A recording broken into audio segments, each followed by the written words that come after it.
Engkau adalah Immanuel, Allah yang selalu menyertai kami. Apapun setiap musim kehidupan kami, Engkau selalu ada. Kami bersyukur, kami berterima kasih. Engkau Allah yang setia, Engkau Allah yang baik. Bapa, tiba saatnya kami akan belajar sebagian dari kebenaran firman-Mu. Biarlah Engkau mengurapi setiap kami, baik hamba-Mu yang menyampaikan maupun jemaat-Mu yang mendengar. Agar setiap kami Tuhan dengan kebenaran firman-Mu, kehidupan kami diubahkan. Biarlah kami terus Tuhan menjadi pribadi yang berkenan. Tujuan Tuhan tergenapi di dalam kehidupan kami. Biarlah firman-Mu Tuhan yang memerdekakan setiap kehidupan kami. Terima kasih Tuhan, terima kasih. Biarlah sementara firman Tuhan disampaikan, kami percaya Roh Kudus bekerja di tengah-tengah kami. Terpujilah nama-Mu Bapa, di dalam dan demi nama Tuhan Yesus kami siap mendengarkan firman-Mu. Haleluya. Amin. Shalom. Terpujilah nama Tuhan. Kita selalu bersuka cita karena kita punya Tuhan dalam kehidupan kita. Amin. Ya, hari ini kita belajar bersama dengan tema tunaikan panggilan-Mu. Amin. Kita percaya bahwa sebagai orang yang beriman, bahwa tanpa terkecuali dengan kelebihan, dengan kekurangan, dengan talenta yang Tuhan berikan, apapun profesi kita saat ini, baik yang bekerja, ibu rumah tangga, kita punya perusahaan, apapun itu, tidak terlepas bahwa setiap kita punya panggilan di dalam kehidupan kita. Amin. Tuhan mau setiap kita menjadi terang dan garam bagi dunia. Menjadi terang dan garam dunia bukan berarti kita itu harus keliling dunia dulu baru kita bisa menjadi berkat, saudara. Tetapi dimanapun kita berada, di dalam keluarga, ketika kita keluar rumah, kita pun juga bisa menjadi terang dan garam. Kita bisa menjadi berkat. Kita menjadi berkat bagi mereka yang hidupnya masih mengikuti cara dunia. Amin. Itu yang dimaksud menjadi terang dan garam bagi dunia. Nah, hari ini kita mau belajar ya dari seorang yang bernama Ezra. Ketika dia diberikan tugas oleh Tuhan, ketika dia diutus untuk memimpin rombongan dari Babel ke Yerusalem. Hari ini kita belajar bahwa kita pun juga punya tugas dari Tuhan untuk membawa orang-orang terdekat kita, orang-orang yang kita kenal, bahkan orang yang tidak kita kenal sekalipun, agar melalui kehidupan kita mereka bisa mengenal Tuhan. Amin. Oleh karena itu hidup ini kita jangan cuma mikirin masalah, jangan hanya memikirkan keinginan kita. Satu hal yang tidak boleh kita lupa, bahwa setiap kita punya panggilan di dalam kehidupan kita, apapun latar belakang kita. Sekalipun kita bilang, Bu saya nggak sekolah, nggak apa-apa, Bu saya nggak pinter, nggak apa-apa.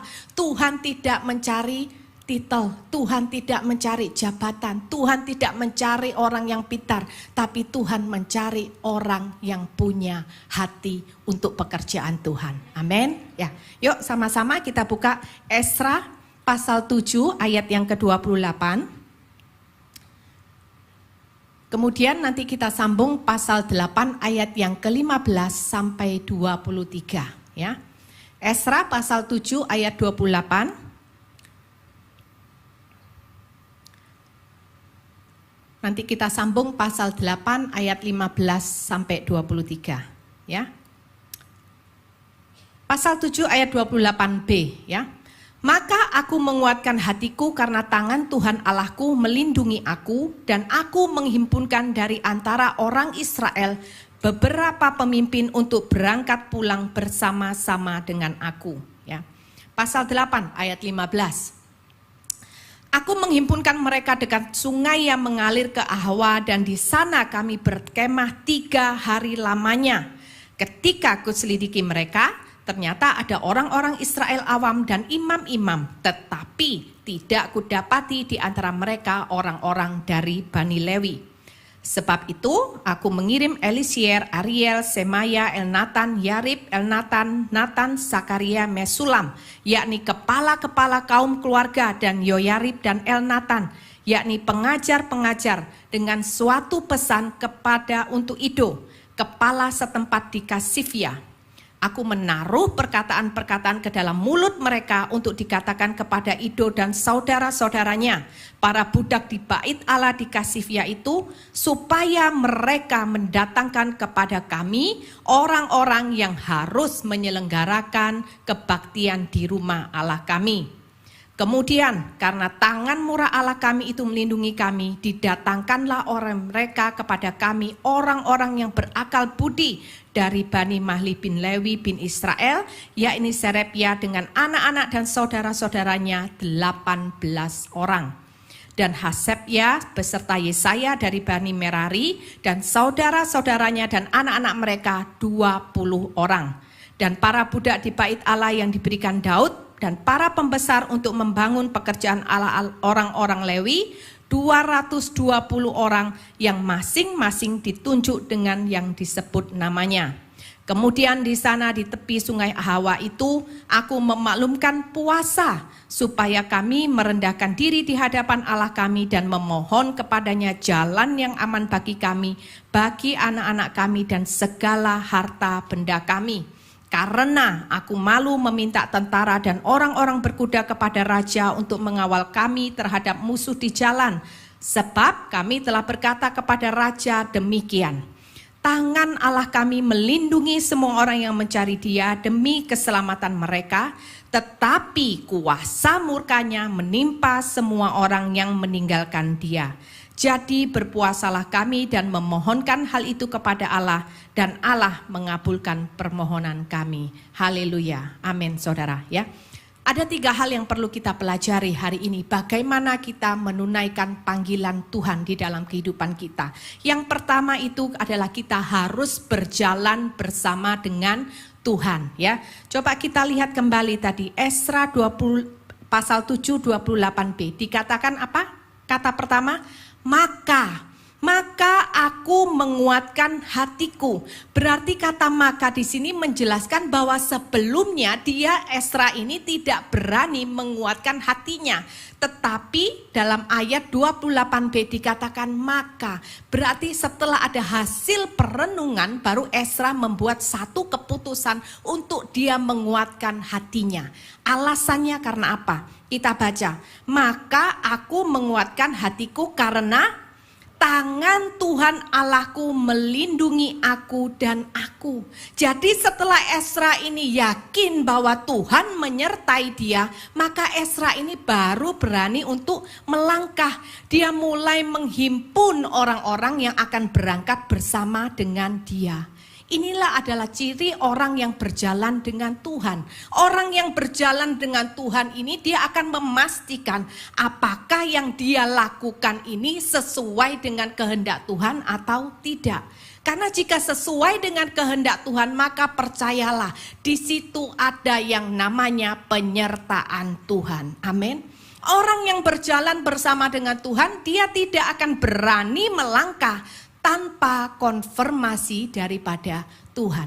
Inilah yang dilakukan Esra. Sebelumnya dia sudah ditunjuk, dia sudah diberikan tugas, tetapi dia masih belum berani melangkah sebelum dia dapat konfirmasi daripada Tuhan. Dan ketika dia tahu dia dapat konfirmasi daripada Tuhan, maka dia menguatkan hatinya. Sepenuh hati dia berkata, "Oke Tuhan, akan aku jalankan panggilan yang datang daripada Tuhan." Amin, saudara. Nah, setelah dia menguatkan hatinya, karena dia tahu Tuhan menyertai dia.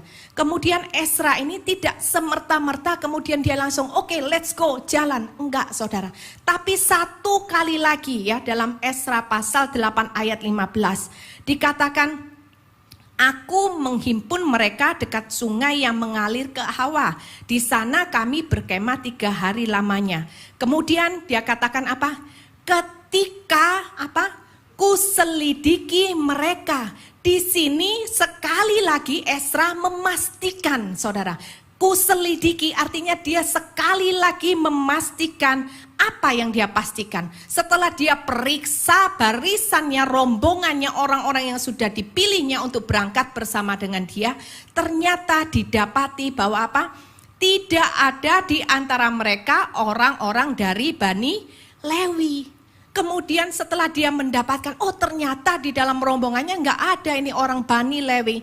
Dia memutuskan untuk mengirim orang-orang kepada Ido supaya dikirimkan orang-orang imam Lewi untuk masuk di dalam rombongan. Kenapa? Kenapa kok bagi Ezra Bani Lewi ini begitu penting? Padahal yang lainnya itu sudah ada bersama dengan dia, saudara. Karena Bani Lewi adalah orang yang harus menyelenggarakan kebaktian di rumah Allah pada waktu itu. Lihat saudara ya, bahwa semuanya sudah ada pada Ezra pada waktu itu. Pemimpin-pemimpin yang menyertai, harta yang dibawa itu, harta bendanya juga sudah sangat banyak. Tetapi ketika tidak ada Bani Lewi, orang Lewi yang menyelenggarakan ibadah di rumah Allah tidak ada. Maka Ezra memutuskan untuk tidak berangkat. Dia mengirimkan pesan ke Ido agar dikirimnya dari orang Bani Lewi kepadanya agar mereka dapat menyelenggarakan ibadah di rumah Allah. Di sini kita belajar. Ezra orang yang berjalan bersama dengan Tuhan. Dia selalu mengedepankan hadirat Allah dalam tugas yang dia berikan kepadanya. Amin. Dan di sini kita juga belajar bahwa Ezra ini adalah orang yang berkomitmen. Di awal tadi dia dikatakan, maka aku menguatkan hatiku karena Tuhan menyertai aku. Dan kemudian setelah itu dia tidak menjadi orang yang takabur. Gak semerta-merta karena Tuhan sudah memberikan dia tugas, Tuhan sudah menunjuk dia, Tuhan sudah memilih dia. Kemudian dia merasa dia bisa kuat menjalaninya sendiri tanpa hadirat Tuhan. Tidak saudara. Di sini kita belajar bahwa berjalan bersama dengan Tuhan itu adalah sebuah komitmen. Amin. Kita mau berkomitmen berjalan bersama dengan Tuhan. Jangan hanya saja di awal kita menggebu-gebu kepada Tuhan, cari hadirat Tuhan. Kita merasa tanpa Tuhan aku nggak bisa. Tapi seiring berjalannya waktu, kita mungkin bisa menjadi takabur. Karena kita berpikir, saya kan sudah dipakai Tuhan. Saya sudah pernah melayani, memenangkan beberapa jiwa. Saya ini suka orang itu banyak konseling dengan saya. Akhirnya apa? Serasa kita sudah bisa, kita melupakan yang namanya hadirat Tuhan di dalam panggilan kita. Amin, saudara. Ya. Nah, bagaimana dengan kita? Setiap kita ini punya panggilan menjadi terang dan garam. Kapan Tuhan memberikan tugas itu kepada kita? Sejak kita belum dilahirkan. Amin. Tuhan itu sudah punya tujuan buat setiap kita. Tetapi officialnya kita terima mandat daripada Tuhan itu ketika saudara dengan saya dibaptis menerima Tuhan sebagai juru selamat dan Tuhan satu-satunya dalam kehidupan kita. Itu officialnya kita terima tugas panggilan daripada Tuhan. Selain kita bertobat, kita berkata, oke Tuhan, hari ini saya bertobat dan saya mau untuk menjadi terang dan garam bagi dunia. Pertanyaannya, sejak kita dibaptis sampai hari ini, apakah kita masih mencari hadirat Tuhan? Kalau saudara berkata, saya setiap hari cari hadirat Tuhan. Saya setiap hari ikut ibadah. Pulang ibadah juga saya cari hadirat Tuhan saat teduh. Saya juga baca firman. Nah, pertanyaan yang kedua. Apakah itu kita melakukan karena kebiasaan atau karena kebutuhan? Beda. Kebiasaan dengan kebutuhan itu berbeda. Kalau kita cari Tuhan karena merasa kita butuh Dia, kita perlu Tuhan, kita merasa bahwa tanpa Tuhan kita tidak bisa, saudara. Maka saya percaya apapun keadaan kita, maka kita itu akan tetap terus mengandalkan Tuhan. Supaya kehidupan kita benar-benar menjadi terang dan garam. Jangan sampai kita selesai dalam kehidupan kita di dunia. Sudah hampir garis finish baru kita menyesal. Aduh, kenapa begitu banyak waktu yang aku sia-siakan? Karena apa? Itu tadi kita suka melakukan semuanya dengan kekuatan dan pikiran kita sendiri. Ya, coba kita baca dalam Galatia 3 ayat 3. Adakah kamu sebodoh itu? Kamu telah memulai dengan roh, maukah kamu sekarang mengakhirinya dengan daging? Ini adalah peringatan bagi setiap kita, di mana awal ketika dibaptis menggebu-gebu cari Tuhan. Pagi, siang, malam, 1 kali 24 jam rasanya aduh haus terus akan hadirat Tuhan. Tapi seiring berjalannya waktu kita mulai lengah, kita mulai lupa, dan pada akhirnya kalau kita tidak terus berjalan bersama dengan Tuhan, tidak terus cari hadirat Tuhan, maka sudah dipastikan bahwa akhir hidup kita adalah apa? Diakhiri dengan daging, dan itu adalah penyesalan kekekalan. Amin, saudara, ya. Dan kita juga harus belajar bahwa orang yang berjalan bersama dengan Tuhan itu adalah orang yang menjaga langkah kakinya seiring dengan kehendak Tuhan. Supaya apa? Supaya kita ini tidak tergelincir. Jangan kita mengharapkan sebaliknya, Tuhan yang sesuaikan dengan keinginan saya. No, ini adalah panggilan dari Tuhan. Tuhan yang memberikan tugas, job description-nya itu dari Tuhan. Tuhan yang memutuskan buat kita semua. Artinya harus kita yang menyesuaikan dengan apa yang dikehendaki Tuhan. Amin. Jangan sebaliknya. Kalau kita mau sebaliknya, saudara, bukan hanya kita ini akan tergelincir, tetapi percayalah kita akan menjadi orang yang tersesat dan terhilang. Tetapi orang yang berjalan bersama dengan Tuhan, ketika dia belajar untuk membuat langkah kakinya seiring dengan kehendak Tuhan, maka fokus hidupnya itu hanyalah pribadi Tuhan dan kehendaknya saja. Amin. Bagaimana sih caranya supaya kita ini bisa menyelaraskan langkah kaki kita seiring dengan Tuhan? Ini rahasianya. Berani melepaskan dosa dan segala keinginan kita, kemudian kita beralih kepada hidup kudus dan kepada keinginan Bapa. Amin. Berani saudara hari ini ya, coba hari ini kita periksa. Kita lihat lagi agenda-agenda apa yang kita punya. Apakah agenda yang kita sudah susun ini sudah sesuai dengan keinginan Tuhan? Ataukah agendanya ini hanya untuk menyenangkan diri kita sendiri? Coba kita tanya hari ini, saat ini. Jika saya mau ke kanan tapi Tuhan suruh saya ke kiri, apa yang akan kita lakukan? Apakah kita tetap bertahan? Tuhan tidak, saya mau ke kanan, Tuhan berkati. Atau kita berkata, oke Tuhan, saya rela ikut Tuhan, saya bergeser ke kiri. Karena saya percaya ini adalah mandat daripada Tuhan. Dan kalau Tuhan sudah memberikan mandat, aku berkata yes, aku percaya bahwa orang yang berjalan bersama dengan Tuhan, di situ selalu ada penyertaan Tuhan. Amin, saudara. Kita lihat contohnya seperti siapa? Abraham. Ketika dia disuruh keluar dari Ur Kasdim, enggak enak saudara, dia sudah nyaman di tempatnya, tapi Tuhan berkata apa? Enggak, keluar dari sana, keluar dari zona nyamanmu. Dan kemudian Tuhan berkata, ayo Abraham, sekarang kau harus korbankan anakmu. Apakah itu sesuatu yang enak? Enggak enak. Tapi disitulah kita belajar untuk menyelaraskan langkah kaki kita dengan keinginan Tuhan. Makanya setiap hari itu kita harus cross check saudara. Apakah agenda kita sesuai dengan Tuhan atau tidak? Nah, orang yang berjalan bersama dengan Tuhan itu, maka dia akan berani menghapus agendanya untuk ditulis kembali dengan agenda yang datang daripada Tuhan. Bahkan orang yang berjalan bersama dengan Tuhan, dia berani untuk mengosongkan agendanya dan dia berkata, Tuhan, biarkan agenda ini aku serahkan kepada Tuhan. Tuhan yang tulis setiap apapun yang mau Tuhan untuk aku lakukan dan aku akan lakukan. Amin, saudara. Dan orang yang berjalan bersama dengan Tuhan, itu akan diberikan kepekaan oleh Tuhan. Amin. Ya, tadi dalam pasal 8 ayat 15 ya, ketika Ezra itu berkata apa? Ketika ku selidiki ya. Di sini kenapa saudara? Tiba-tiba Ezra bisa Dia menyelidiki, karena di situ kita percaya bahwa Tuhan memberikan kepekaan. Ketika ada sesuatu yang tertinggal, Tuhan itu kasih tahu sama Ezra, Ezra ini loh, masih ada yang kurang dalam rombonganmu. Begitu pula dengan kita, saudara.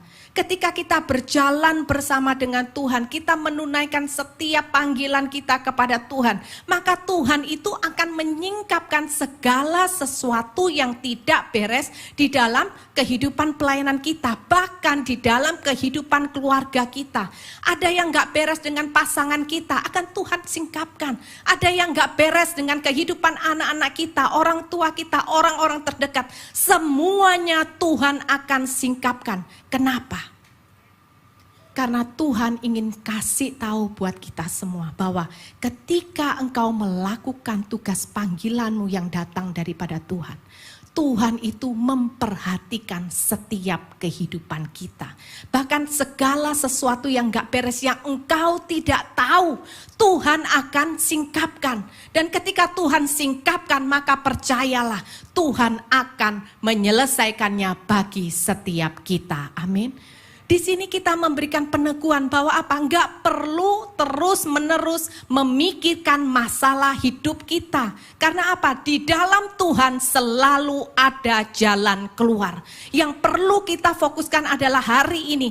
Apakah saat ini kita sudah menjadi terang dan garam bagi dunia, bagi keluarga kita, bagi pasangan, bagi orang tua, bagi sanak saudara kita, apakah sudah atau belum, saudara? Itu yang harus kita fokuskan di dalam kehidupan kita. Amin.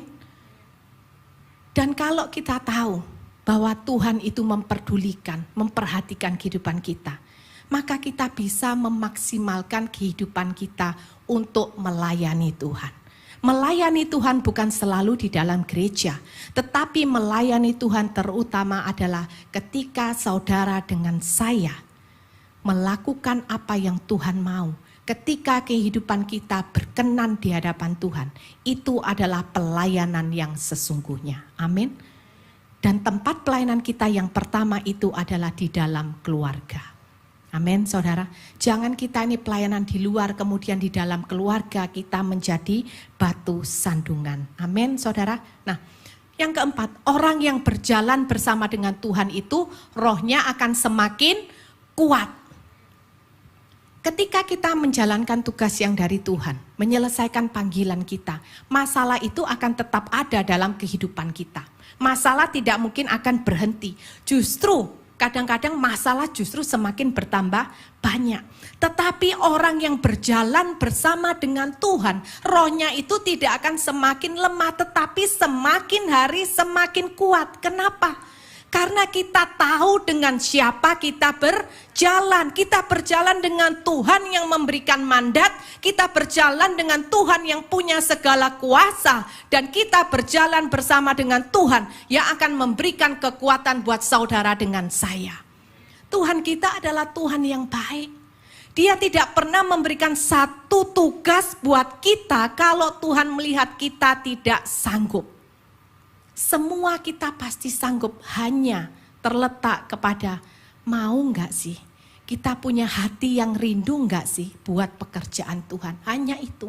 Kalau kita punya hati, saudara, Tuhan itu akan memperlengkapi kita. Apa yang kita butuhkan di dalam pelayanan, Tuhan akan berikan. Kita perlukan hikmat, Tuhan akan berikan. Kita perlu kuasa Tuhan, Tuhan akan berikan. Kita perlu urapan, Tuhan pun juga akan berikan. Semuanya hanya tergantung hati kita mau atau rindu enggak kita untuk melakukan pekerjaan Tuhan. Dan kalau kita berjalan bersama dengan Tuhan, roh kita itu akan semakin kuat. Makanya kalau terjadi masalah, sekalipun kita ini melayani Tuhan, jangan pernah marah sama Tuhan. Jangan pernah ngomel sama Tuhan, jangan pernah bersungut-sungut seperti bangsa Israel. Karena begini, ketika kita melayani Tuhan, kemudian masalah itu datang dalam kehidupan kita. Orang-orang dunia, orang-orang di sekitar kita, mereka itu punya mata, mereka punya telinga. Mereka akan melihat seperti ini, wah gila ya ini orang si A ini gila ya. Saya tahu loh masalahnya dia itu besar, masalahnya dia itu rumit. Tapi saya lihat dia tetap setia melayani Tuhan. Dia tetap bersukacita, dia tetap happy. Seolah-olah saya lihat dia seakan-akan tidak punya masalah. Nah ketika orang lain berkata seperti itu tentang saudara, nama siapa yang dipermuliakan? Nama Tuhan. Kadang-kadang kita ini tidak perlu menginjil dengan perkataan, tetapi dengan perbuatan. Justru di dalam masalah, itu adalah juga salah satu cara terbaik untuk saudara bisa menginjil kepada orang lain. Karena melihat apa? Karena melihat saudara ini yang semakin kuat. Semakin hari masalah semakin terpuruk, tapi roh saudara semakin kuat. Karena apa? Saudara berjalan bersama dengan Tuhan. Dan ketika orang itu bertanya kepada saudara, kamu kenapa sih kok kamu bisa tetap sukacita? Kok saya lihat kamu ini tetap happy? Saudara bisa berkata, karena saya berjalan bersama dengan Tuhan. Karena saya punya Tuhan di dalam kehidupan saya, maka saya tetap bisa bersukacita sampai hari ini. Amin, saudara. Kadang-kadang kita ini bingung. Ada orang yang bertanya, Bu, gimana ya Bu untuk bisa bersukacita? Ketika masalah itu datang, saya nggak bisa bersukacita. Kuncinya cuma satu, pertanyaannya, dengan siapa engkau berjalan? Orang yang berjalan bersama dengan Tuhan, dia tidak akan semakin lemah. Makanya hari ini kita tanyakan sama diri kita berjalan bersama dengan Tuhan atau tidak.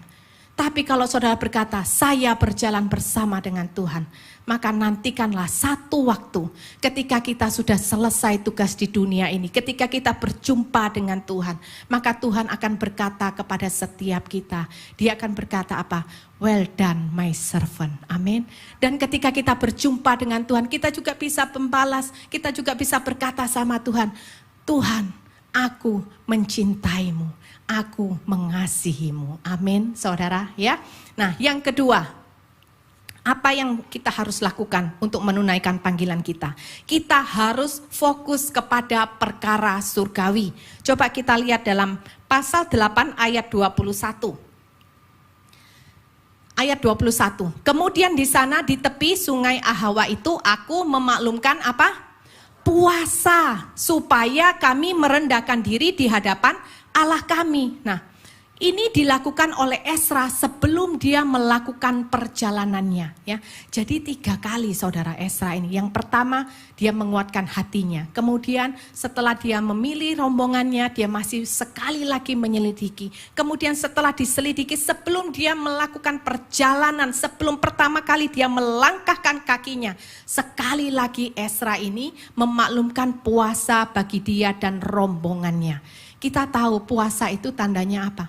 Untuk merendahkan hati, untuk menyangkal diri, untuk minta tuntunan Tuhan, untuk mencari yang namanya apa? Kasih karunia Allah. Puasa itu juga sebagai salah satu bentuk bahwa kita patuh kepada Tuhan. Ezra juga mencari perlindungan Tuhan melalui puasa yang dia lakukan. Ini adalah ciri-ciri orang yang fokusnya kepada perkara surgawi. Tapi kalau orang yang tidak fokus kepada perkara surgawi dikasih tugas, memang dapat tugasnya daripada Tuhan. Tetapi dia tidak akan memikirkan hal ini, yang dia lakukan adalah, oke, berangkat, let's go. Begitu aja saudara.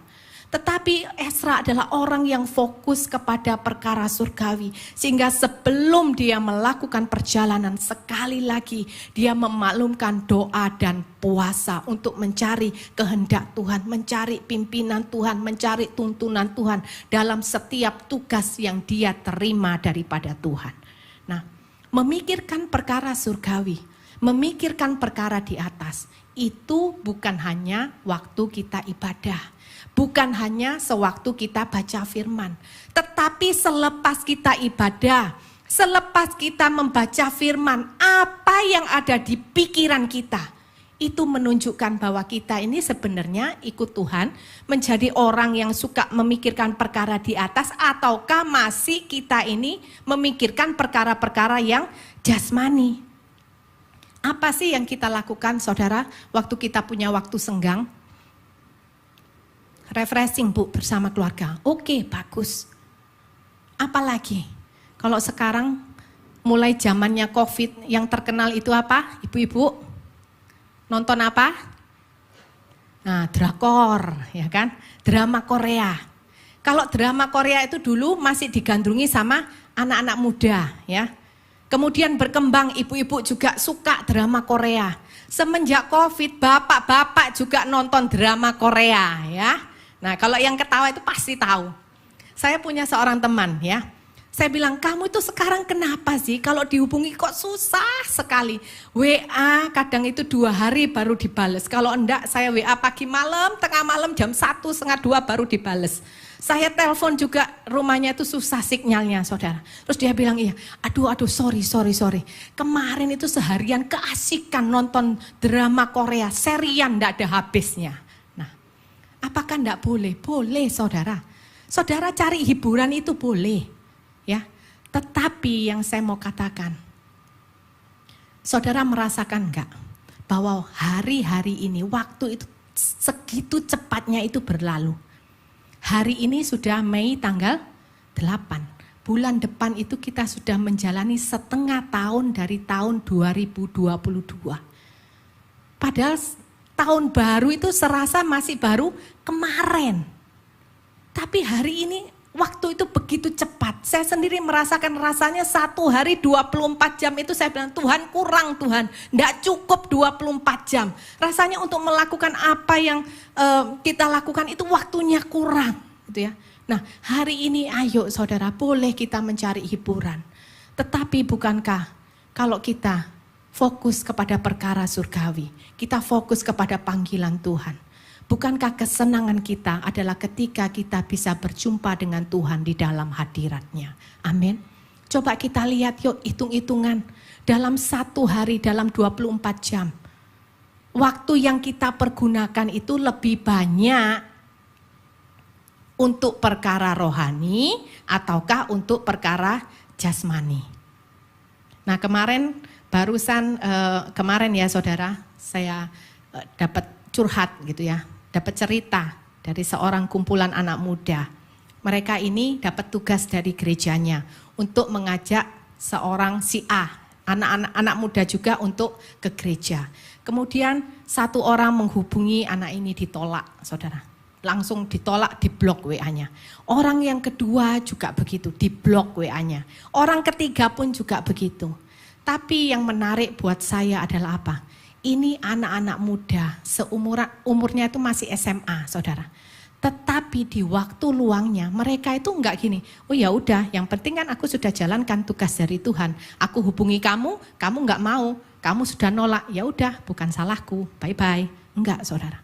Tetapi di waktu luangnya, ketika mereka bisa nonton, mereka bisa ke kafe, yang mereka lakukan adalah mereka berdoa untuk orang ini. Luar biasa ya saudara, anak SMA saudara. Mereka berdoa sungguh-sungguh, mereka berkata, Tuhan berikan hikmat-Mu.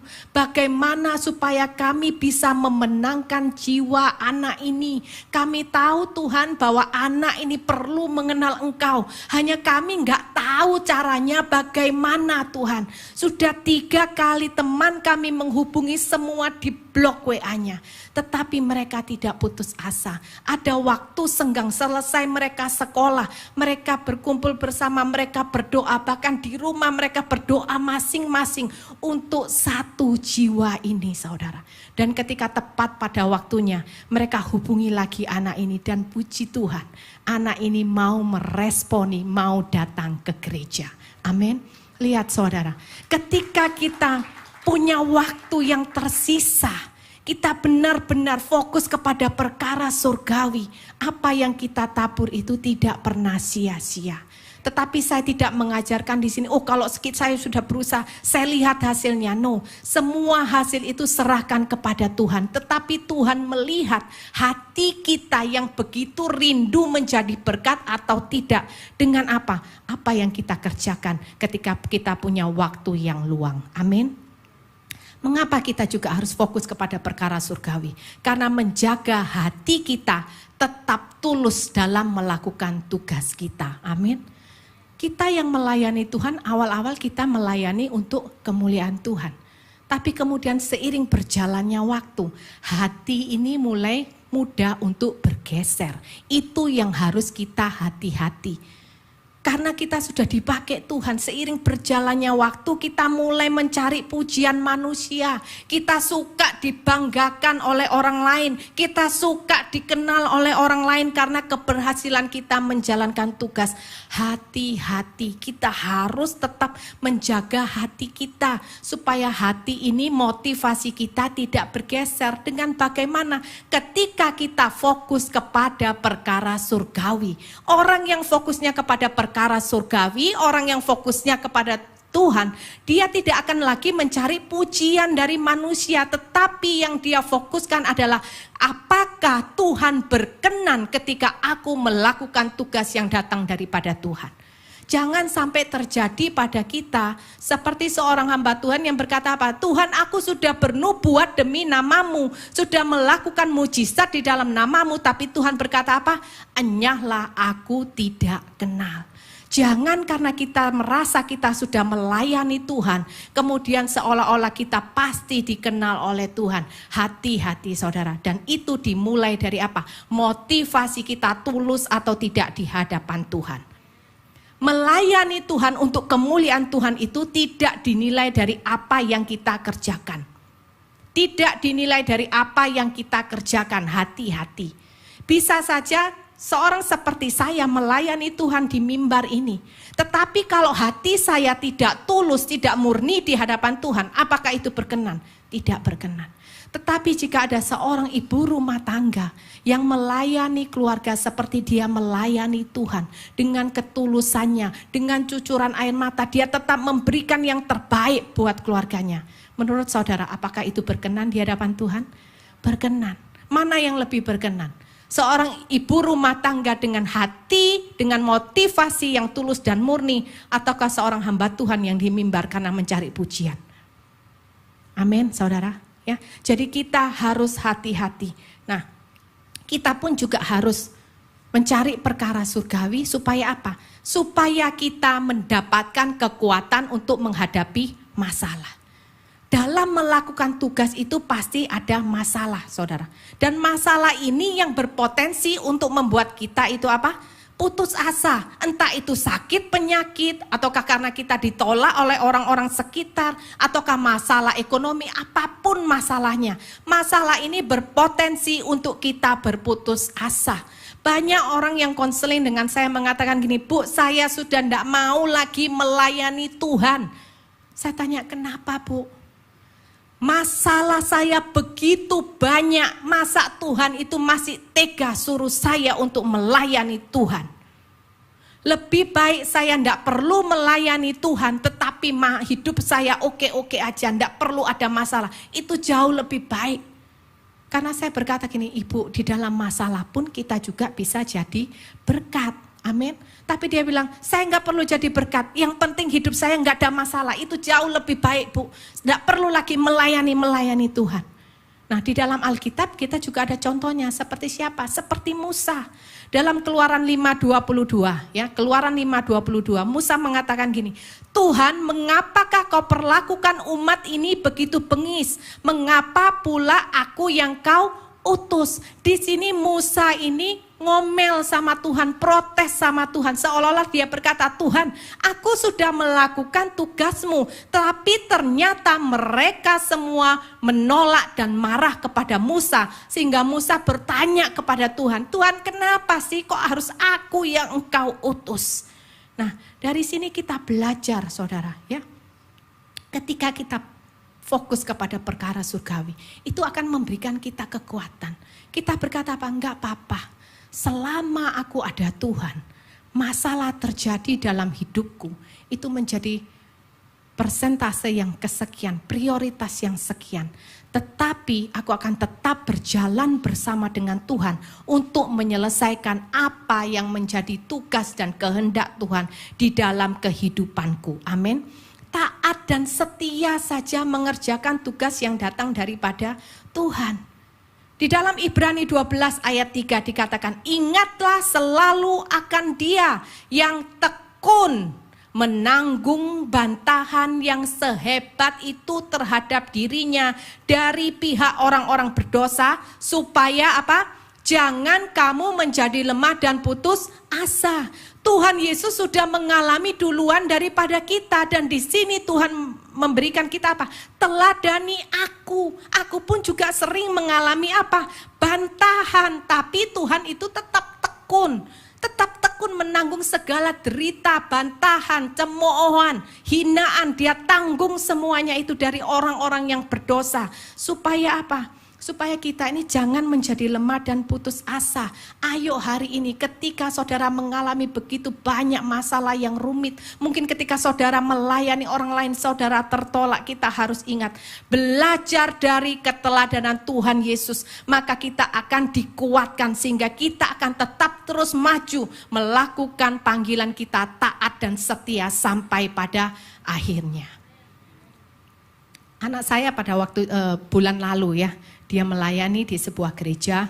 Kemudian karena waktu itu banyak sekali penuh ya, gerejanya itu penuh, sehingga mereka itu harus stop, tidak boleh masuk lagi ke gereja. Orang yang datang terlambat itu harus di luar, saudara. Dan waktu itu juga masih diawasi gitu kan ya oleh Satgas Covid, dan mereka bilang dengan pengerja-pengerja bilang, ayo kasih tahu ini jemaat-jemaatmu untuk jaga jarak gitu ya. Nah, anak saya yang kebetulan waktu itu menjadi usher, dia juga menghampiri satu om-om gitu ya, bapak-bapak lah, mungkin seumuran saya gitu. Dia berkata, maaf om, maaf pak, tolong dijaga jaraknya ya. Terus kemudian bapak ini marah, anak saya dimaki saudara, gitu ya. Terus dia pulang, dia cerita, sampai adiknya yang kecil kan masih belum mengerti ya, yang masih SD kelas 2. Waduh, kok melayani Tuhan kayak gitu ya? Aku nggak mau, dia bilang gitu. Nggak enak loh Mi dimarah-marahin orang gitu ya. Tapi terus saya tanya sama anak saya, terus kamu gimana kok dimarahin gitu? Dia bilang, ya nggak apa-apa mah, namanya pelayanan. Yang penting saya melakukan dengan hati tulus, saya hanya melihat Tuhan, saya tidak melihat manusia. Lihat saudara ya, kalau kita menjaga hati kita, fokus kepada perkara surgawi, apapun yang melanda kita, ditolak, kita dimaki, mau masalah ekonomi, masalah kesehatan, masalah pasangan, masalah anak, apapun, tidak akan mengurungkan niat kita untuk melakukan tugas kita sampai pada akhirnya. Amin saudara. Kita harus kasih makanan buat kehidupan rohani kita kalau kita mau fokus kepada perkara surgawi. Dengan bagaimana? Perbanyak jam doamu. Buatlah jadwal doa puasa. Tanya Tuhan, Tuhan aku ingin puasa. Bawa dalam doa sebelum saudara itu puasa. Supaya apa? Di sana benar-benar saudara mempersiapkan hati, waktu yang terbaik untuk saudara doa puasa. Sehingga ketika saudara doa puasa, di situ Tuhan akan memberikan hikmatnya. Di situ Tuhan akan memberikan kekuatan. Selesai saudara ini doa puasa, roh saudara ini akan semakin kuat kembali. Seperti HP, setelah dicas itu akan semangat kembali. Amin saudara ya. Dan yang terakhir saudara ya, ketika kita menjadi orang yang fokus kepada perkara surgawi, maka kita tidak akan menjadi batu sandungan. Amin. Karena fokus orang yang kepada perkara surgawi, dia fokus untuk diri sendirinya adalah apa? Untuk selalu berubah, berusaha memiliki karakter Kristus di dalam kehidupannya. Dan pada akhirnya orang yang fokus kepada perkara surgawi, maka dia akan mengalami yang namanya transformasi kehidupan, di mana dirinya semakin kecil dan Tuhan yang semakin besar dalam kehidupan kita. Yang terakhir, Tuhan adalah andalanku. Itu yang perlu kita lakukan. Pasal 7 ayat 28b dikatakan, karena tangan Tuhan Allahku melindungi aku. Kemudian dalam pasal 8 ayat 18 dikatakan, karena tangan murah Allah kami melindungi kami. Kemudian ayat 22 juga dikatakan, karena apa? Karena aku malu meminta tentara dan orang-orang yang berkuda kepada raja untuk mengawal kami terhadap musuh di jalan. Sebab kami telah berkata kepada raja demikian, tangan Allah kami melindungi semua orang yang mencari Dia demi keselamatan mereka, tetapi kuasa murkanya menimpa semua orang yang meninggalkan Dia. Jadikan Tuhan itu sebagai andalan kita setiap waktu. Bukan hanya ketika kita terdesak, sudah tidak ada jalan, sudah menemui jalan buntu baru kita cari Tuhan. Ezra ini menjadikan Tuhan satu-satunya andalan, satu-satunya tempat perlindungan ketika dia melakukan tugas daripada Tuhan. Ya, sejak awal dia selalu melakukan itu, saudara. Nah, kalau kita lihat secara manusiawi, wajar jika Ezra ini begitu takut ketika dia melakukan tugasnya. Bagaimana tidak, saudara? Jumlah orang yang hanya 1.000 dan itu adalah orang biasa, bukan tentara yang menyertai Ezra. Dan harta benda yang dibawa rombongan itu, emas perak begitu banyak. Akan menjadi sasaran empuk bagi apa? Perampok pada waktu itu. Tetapi sekalipun Ezra ini dia takut, dia menggantungkan harapannya hanya kepada Tuhan. Di sini Ezra mengatakan apa? Aku tidak mau minta pertolongan daripada Raja Kores. Yang secara mata jasmani, Raja Kores ini sudah pasti mampu memberikan pertolongan. Tetapi Ezra tidak mau. Dia mau Tuhanlah yang menjadi andalannya setiap waktu, setiap saat. Amin. Nah, kita tidak mungkin hidup tanpa menerima pertolongan orang lain, saudara. Tapi yang perlu kita garis bawahi, bahwa pertolongan dari orang lain, bila bukan Tuhan yang menggerakkan hati orang tersebut, orang itu tidak akan menolong kita. Oleh karena itu kalau kita terima bantuan daripada orang lain, bersyukurlah terlebih dahulu kepada Tuhan. Karena jikalau bukan karena Tuhan, kita tidak akan pernah menerima pertolongan. Menerima pertolongan dari orang lain itu tidak salah, saudara. Namun akan menjadi salah bila kemudian gara-gara kita melihat manusianya, kemudian kita tidak meminta pertolongan daripada Tuhan. Amin. Jika Tuhan satu-satunya andalan kita, maka kita akan meletakkan seluruh pengharapan kita kepada Tuhan. Ketika kita berharap pertolongan dari manusia, maka kita ini gagal melihat Tuhan sebagai penolong kita. Ya, sekali lagi, kalau kita ini cuma berharap pertolongan dari manusia, maka kita gagal melihat Tuhan sebagai penolong kita. Dan jika kita terus berharap kepada manusia, maka kita akan menjadi hamba manusia dan bukan menjadi hamba Tuhan. Amin. Kenapa kok kita perlu menjadikan Tuhan itu andalan? Selain karena memberikan kita ini kekuatan. Karena apa? Menerapkan apa yang kita imani. Seperti yang dikatakan Ezra. Ezra berkata apa? Aku malu untuk meminta pertolongan kepada raja. Karena apa? Lihat dalam ayat 22b. Ya. Dia berkata, aku malu meminta tentara dan orang-orang berkuda kepada raja untuk mengawal kami. Karena apa? Sebab kami telah berkata kepada raja demikian, tangan Allah kami melindungi semua orang yang mencari Dia demi keselamatan mereka, tetapi kuasa murkanya menimpa semua orang yang meninggalkan Dia. Ini yang harus kita lakukan, saudara, menerapkan apa yang kita imani. Jika saudara hari ini berkata, Tuhan satu-satunya andalanku, maka lakukanlah itu dalam setiap waktu dalam kehidupan saudara. Sekalipun saudara melihat pertolongan ini butuh sekali, waktunya sudah terdesak, jangan pernah mencari manusia, saudara harus mencari Tuhan. Amin. Jangan kita seperti Abraham. Kita lihat ya saudara, Abraham itu ketika dia menjalankan tugasnya, Abraham ini mengandalkan Tuhan. Dia berdoa minta pimpinan Tuhan. Tetapi ketika Abraham tinggal di Gerar, Abraham ini berbohong kepada Raja Gerar bahwa apa? Sarah itu adalah saudaranya, saudara. Dia tidak berterus terang berkata bahwa Sarah ini adalah istrinya. Ini adalah contoh bahwa tidak mengandalkan Tuhan setiap saat, setiap keadaan. Jangan kita ini memilah-milah dalam kehidupan kita. Oke, yang hal ini aku mengandalkan Tuhan. Tapi yang hal ini enggak apa-apa lah, bohong-bohong sedikit, enggak perlu mengandalkan Tuhan, enggak apa-apa lah, cincailah Tuhan mengerti. Tidak, amin. Dosa adalah dosa. Tidak ada dosa besar, dosa kecil. Semua dosa adalah dosa di hadapan Tuhan. Dan kita belajar untuk melakukan panggilan kita. Kita belajar untuk apa tadi?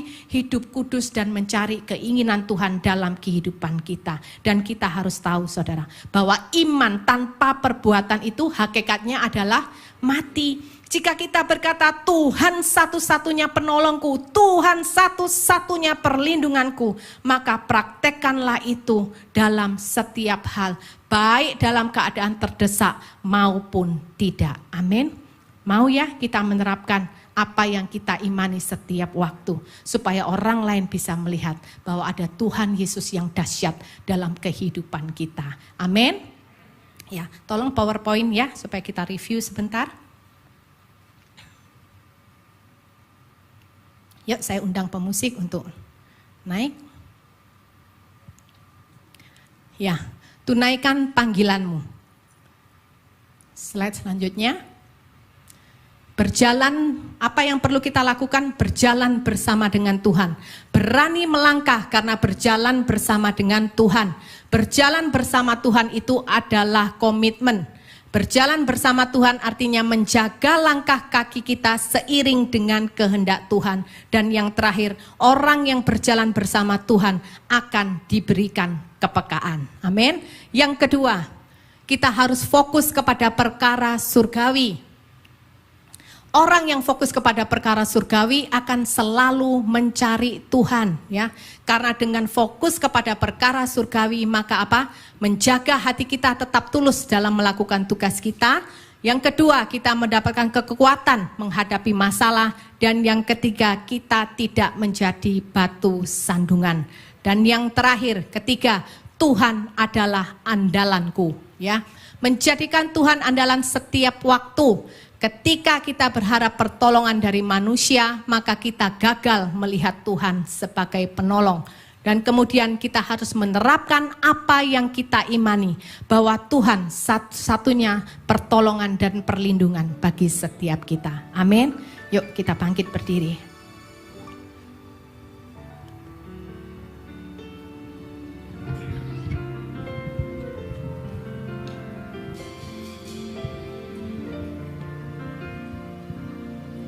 Kau kuatkan aku bertahan, Kau harapan dalam kesesakan, Kau buktikan kesetiaan-Mu Tuhan, Engkau Allah Immanuel.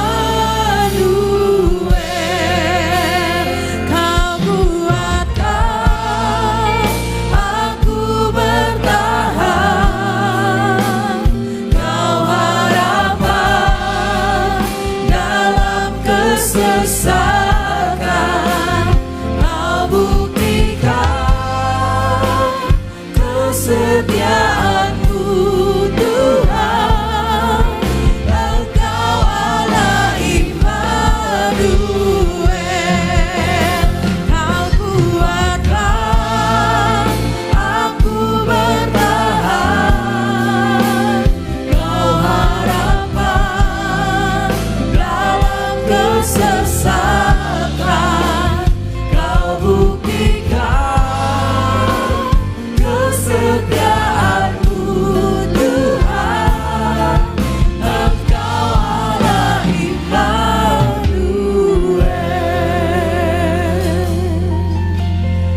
Tuhan, Engkau melihat setiap kami anak-anak-Mu di tempat ini.